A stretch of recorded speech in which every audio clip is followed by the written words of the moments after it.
Hello everyone. तो आज हम करेंगे करंट अफेयर्स 9 और 10 दिसंबर के daily best current affair series. मैं हूं जितेंद्र वर्मा। तो चलिए करते हैं शुरुआत। सरकार ने कोविड-19 वैक्सीन डिलीवरी के लिए पोर्टल और मोबाइल ऐप को लॉन्च किया है। इस ऐप का नाम क्या है? इस ऐप का नाम है कोविन। ठीक है, आपका ऐप का नाम क्या है? कोविन। ये आपको याद रखना है। केंद्रीय मंत्रिमंडल ने महामारी के बीच व्यवसायों को नए सिरों से काम पर रखने के लिए प्रोत्साहित करके औपचारिक क्षेत्र में रोजगार को बढ़ावा देने के लिए किस योजना को मंजूरी दी है? योजना का नाम है आत्मनिर्भर भारत रोजगार योजना। ये इसकी फुल फॉर्म है आत्मनिर्भर भारत रोजगार योजना। ठीक है, तो इसके अंदर जो है केंद्रीय मंत्रिमंडल ने जिनकी भी जॉब गई है व्यवसाय को नए सिरों से काम करने के लिए उनको कुछ औपचारिक क्षेत्र में रोजगार को बढ़ावा देने के लिए मंजूरी दी है। ठीक है, ताकि जो भी बिजनेस है, जो भी रोजगार है, वो उनको मिल सके जिनकी जॉब चली गई थी। तो ये एक स्कीम शुरू की है, ये है आत्मनिर्भर भारत रोजगार योजना। इसके तहत उनको अब द्वारा नौकरी की सुविधा दी जाएगी। कुवैत के प्रधानमंत्री के रूप में फिर से किसे नियुक्त किया गया है? इनको नियुक्त किया गया है शेख सबा अल खालिद अल सबा को। ये इनकी पिक्चर है, इनको नियुक्त किया गया है। ठीक है, और जो लुडोविक ओर्बन है, ठीक है, ये जो है रोमानिया के प्राइम मिनिस्टर थे। रोमानिया एक देश है। ठीक है, रोमानिया के प्राइम मिनिस्टर थे और इन्होंने अभी स्टेप डाउन कर दिया। ये अपनी पोस्ट से हट गए हैं क्योंकि जो इनकी पार्टी है वो इलेक्शन में हार गई है। तो लुडोविक ओर्बान, अब इनकी जगह पे जो नया प्राइम मिनिस्टर है कुछ टाइम के लिए उनको किसको बनाया गया? निकोला योनल सियुका को। ठीक है, और इनको बनाया किसने? इनको बनाया है क्लाउस आयोहनीस ने। ये कौन है? ये प्रेसिडेंट है, राष्ट्रपति है रोमानिया के। रोमानिया के राष्ट्रपति है, रोमानिया एक देश है, उसके राष्ट्रपति है क्लाउस आयोहनीस। उन्होंने बनाया है निकोला योनेल सियुका को बनाया है थोड़े टाइम के लिए प्राइम मिनिस्टर, क्योंकि लुडोविक ओर्बन जो है इलेक्शन हार गए हैं और इनको प्राइम मिनिस्टर के पद से हटना पड़ा। ठीक है, और ये कौन है? ये इनके डिफेंस के रक्षा मंत्री है एक्चुअली। ये अभी रक्षा मंत्री हैं रोमानिया के। ठीक है, जिनको प्राइम मिनिस्टर बनाया गया है। तो ये आपको याद रखना है, ये बहुत इंपॉर्टेंट है। और कुवैत की जो राजधानी है वो क्या है? Kuwait city. कुवैत सिटी जो है वह कुवैत की राजधानी है, कुवैत सिटी। नेपाल और चीन द्वारा संयुक्त रूप से किए गए एक सर्वेक्षण के अनुसार दुनिया की सबसे ऊंची पर्वत चोटी माउंट एवरेस्ट कितनी लंबी हो गई है? तो पहले जो इसकी लंबाई थी वो 8848 मीटर थी, 8848 मीटर। अब 0.86 मीटर और बढ़ गई है। तो अब नई लंबाई जो है इसकी 8848.86 मीटर हो गई है। ठीक है, ये सर्वे किया है नेपाल और चीन ने। इससे पहले जो सर्वे हुआ था वो हुआ था 1955 में, जो इंडिया ने किया था। ठीक है, तो जब हाइट कितनी थी? 8848 मीटर। ठीक है, और जो इसका माउंट एवरेस्ट है उसको नेपाल में क्या बोला जाता है? इसको नेपाल में बोला जाता है सागरमत्था। ठीक है, और जिसको तिब्बत में क्या बोला जाता है? कोमोलैंगमा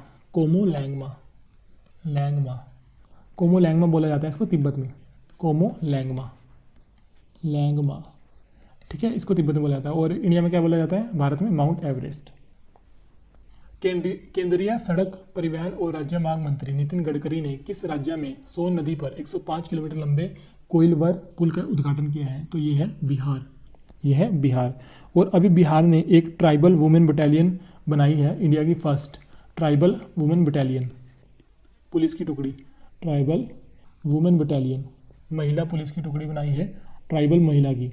ठीक है, बटालियन, इंडिया की फर्स्ट। ये किसने बनाई है? बिहार ने। ये क्वेश्चन इंपॉर्टेंट है।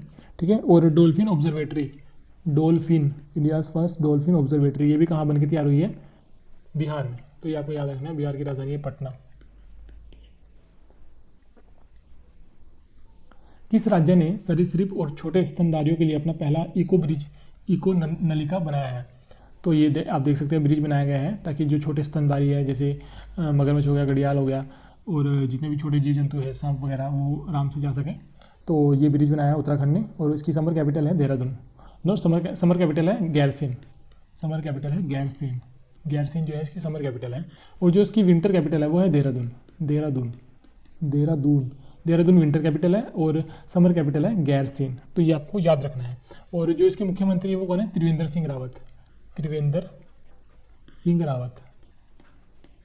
त्रिवेंद्र मैंने इंग्लिश में लिख दिया, त्रिवेंद्र सिंह रावत। तो आपको हिंदी में लिख लो, त्रिवेंद्र सिंह रावत। ठीक है, और बेबी रानी मौर्य जो है राज्यपाल है, बेबी रानी मौर्य। ठीक है, राज्यपाल है। तो ये आपको सारा कुछ याद रखना है। यूके स्थित ईस्टर्न आई समाचार पत्र द्वारा प्रकाशित पहली the 50 Asian celebrities in world 2020 की सूची में किसने टॉप किया है? ये टॉप किया है सोनू सूद ने। ये आप पिक्चर में देख सकते हैं, सोनू सूद ने टॉप किया है। और ये है प्रभास, जो साउथ इंडियन एक्टर है, ये है 7वें नंबर पे आए हैं, 7वीं पोजीशन पे हैं। सोनू सूद है फर्स्ट पोजीशन पे। तो ये आपको याद रखना है, ये अच्छी खबर है। तो क्योंकि सोनू सूद ने जो है कोविड के टाइम पे काफ़ी हेल्प की है लोगों को घर पहुंचाने में, ठीक है। जो भी माइग्रेंट वर्कर्स थे जो घर नहीं पहुंच पा रहे थे, तो सोनू सूद ने पूरे लॉकडाउन में जो ये काम किया है, इसलिए उनको ये प्राइज़ मिला गया है। भारत जलवायु परिवर्तन प्रदर्शन सूचकांक CCPI 2021 में किस स्थान पर है? भारत है 10वें स्थान पर, ठीक है। और पहले 3 स्थान पर कोई नहीं है, क्योंकि जो इसके नियम है, जो कि CCPI के नियम है, मतलब पेरिस एग्रीमेंट के, पेरिस जो क्लाइमेट एग्रीमेंट है उसके नियम है, उनके नियम के अनुसार कोई भी देश है जो उसको स्ट्रेटेजी बनानी है ताकि हम ग्लोबल वार्मिंग को 2 डिग्री सेल्सियस से नीचे कर सकें, ठीक है, यानी 1.5 डिग्री सेल्सियस तक कर सकें। तो अभी कोई भी देश ने ऐसी स्ट्रेटेजी बनाने में सफल नहीं हुआ है, तो इसलिए पहले 3 पोजीशन पे कोई भी देश नहीं है। तो चौथी पोजीशन पे कौन है? चौथी पोजीशन पे है स्वीडन। तो ये आपको याद रखना है। पिछले साल भी पहली 3 पोजीशन खाली थी, तो चौथी पोजीशन पे इस साल है स्वीडन और 5th पोजीशन पे है डेनमार्क। तो ये आपको याद रखना है।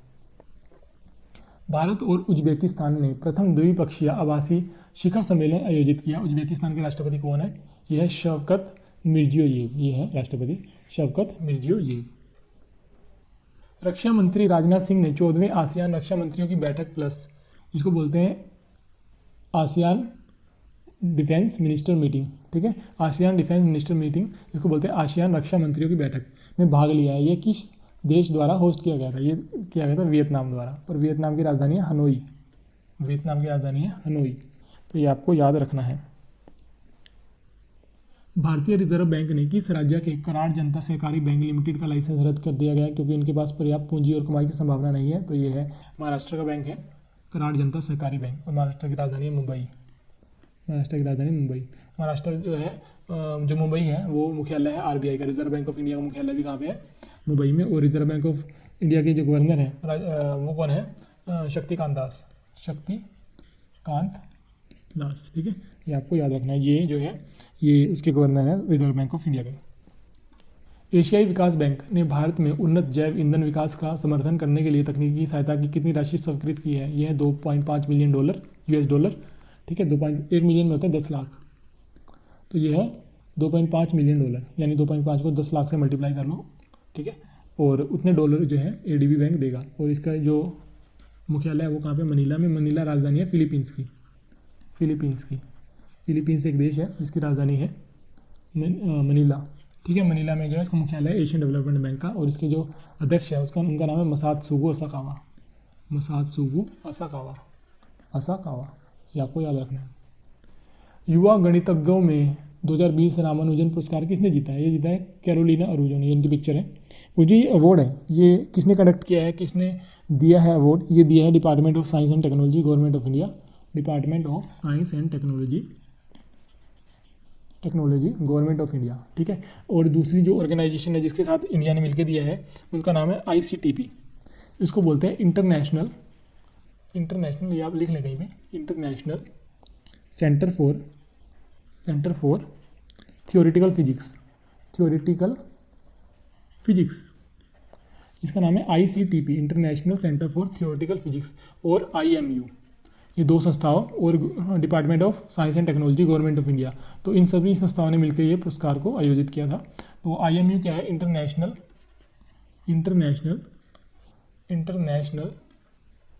मैथमेटिकल यूनियन, मैथ की अंतर्राष्ट्रीय संस्था है, इंटरनेशनल मैथमेटिकल यूनियन बोलते हैं। और कैरोलिना अरूजो है, ये जो वुमेन की कमेटी है IMU में एक वुमेन कमेटी है, ठीक है, उसकी जो है वाइस प्रेसिडेंट है कैरोलिना अरूजो, ठीक है, वाइस प्रेसिडेंट है इसकी वुमेन कमेटी वो at IMU, International Mathematical Union में, ठीक है। तो ये आपको याद रखना है। किस भारतीय एथलीट ने 10वें खेल शिखर सम्मेलन के पीछे वस्तुतः आयोजित फिक्की इंडिया स्पोर्ट्स अवार्ड 2020 में शीर्ष स्थान प्राप्त किया है?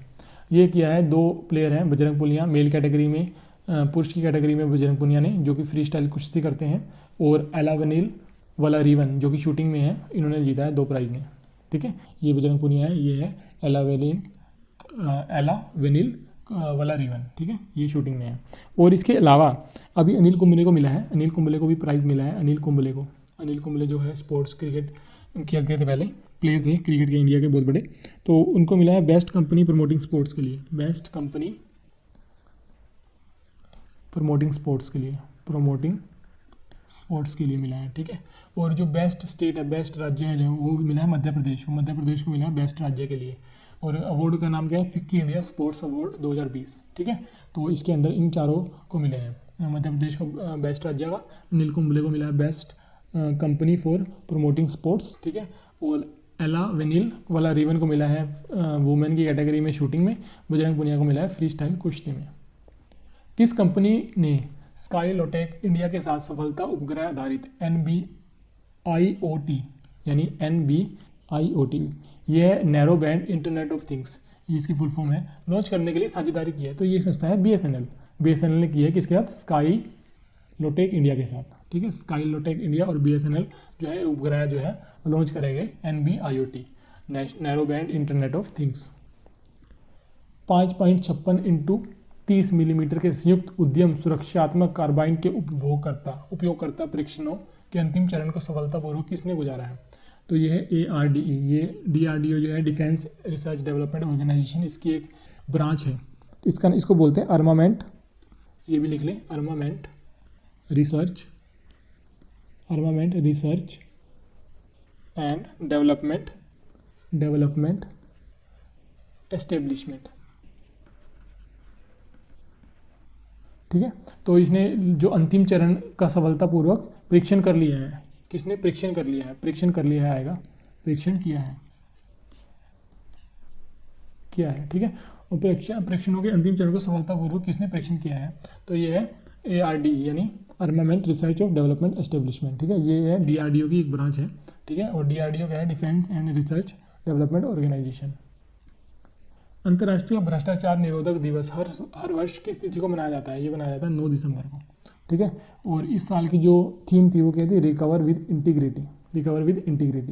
और 9 दिसंबर को एक दिन और मनाया जाता है, इसका नाम है international day of commemoration and dignity of victims of the crime of genocide and the prevention of crime. Genocide होते हैं जो काफ़ी मात्रा में एक जो धार्मिक ग्रुप पे हमला करके उनको मार देते हैं, उनको बोलते हैं जिनोसाइड, ठीक है। तो जो जिनोसाइड जिन्होंने सहा है और जो इसके विक्टिम है जिन्होंने सहा है और जो मारे गए हैं, उनकी याद में एक दिन मनाया जाता है, जिसको बोलते हैं international day of commemoration and dignity of victims of genocide and prevention of the crime.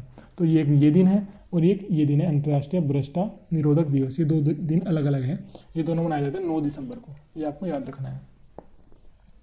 और वर्ल्ड ह्यूमन राइट्स डे ये मनाया जाता है 10 दिसंबर को, यानी मानवता के जो राइट्स हैं, जो उनके अधिकार हैं, उनको अंतर्राष्ट्रीय मानवता अधिकार दिवस बोलते हैं, 10 दिसंबर को मनाया जाता है। और इसकी जो इस साल का विषय था वो था recover better stand up for human rights, ठीक है। मतलब मानव के अधिकारों के लिए खड़े होना, ठीक है, और रिकवर बेटर, तो ये इसका विषय था इस साल का। कौन से संगठन ने Narmada landscape restoration project NLRP के कार्यान्वयन के लिए भारतीय वन प्रबंधन संस्थान IIFM भोपाल के साथ एक समझौता ज्ञापन पर हस्ताक्षर किए हैं? यह है NTPC क्या है, नेशनल थर्मल पावर कॉरपोरेशन, ठीक है। NTPC ने हस्ताक्षर किए हैं, नेशनल थर्मल पावर कॉरपोरेशन। और इसके जो चेयरमैन हैं उनका नाम है गुरदीप सिंह जो है उसके चेयरमैन है। और जो इसका हेड मुख्यालय है वो है नई दिल्ली में, ठीक है, नई दिल्ली में मुख्यालय है। और ये जो नर्मदा लैंडस्केप रिस्टोरेशन प्रोजेक्ट है, ये IIFM ने किसके साथ मिलकर शुरू किया है? GGGI के साथ। GGGI क्या है? ग्लोबल ग्रीन ग्रोथ इंस्टीट्यूट, ठीक है, ग्लोबल ग्रीन ग्रोथ इंस्टीट्यूट। तो भारतीय वन प्रबंधन संस्थान ने ग्लोबल ग्रीन ग्रोथ इंस्टीट्यूट के साथ मिलकर एक समझौता किया है, और साथ में किसके साथ किया है? NTPC के साथ, नेशनल थर्मल पावर कॉरपोरेशन के साथ, ठीक है। और ये समझौता क्या है? इसके अंतर्गत नर्मदा लैंडस्केप रिस्टोरेशन एक प्रोजेक्ट है, इसके लिए काम करेंगे तीनों संगठन, ठीक है, NTPC, GGGI और IIFM, ठीक है। SJVN इसको बोलते हैं सतलुज जल विद्युत निगम